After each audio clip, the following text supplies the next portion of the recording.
Hello সবাইকে। তো তোমরা দেখে বুঝতেই পারছো তোমাদের সাথে আজকে আমি একটা রান্নার ব্লগ শেয়ার করব।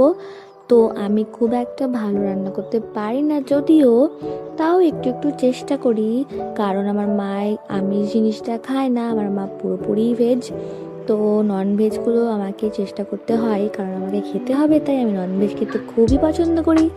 তো সেই কারণেই এই যে আট খাওয়া ডিমটা দেখতে পাচ্ছ না, এই ডিমটা আমার বাবা ছাড়িয়েছে দিয়ে আমার আট খাওয়া করে ঠিক আছে, আমি আট খাওয়া ডিমটা নিয়ে আমার পুরো রান্নাটা কমপ্লিট করব।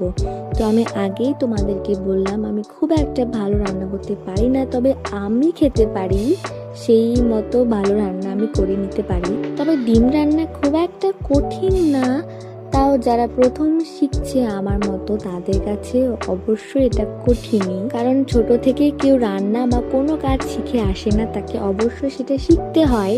তাই আমিও সবার মতো শিখছি, চেষ্টা করছি, আশা করি আগামী দিনে অবশ্যই ভালো রান্না করতে পারবো, আর সেগুলো তোমাদের সাথে অবশ্যই শেয়ার করব। তো আজকের এই ব্লগটা এখানেই শেষ করছি, দেখা হচ্ছে তোমাদের সাথে আবার নতুন কোনো ব্লগে। ততদিনের জন্য তোমরা সুস্থ থেকো, ভালো থেকো।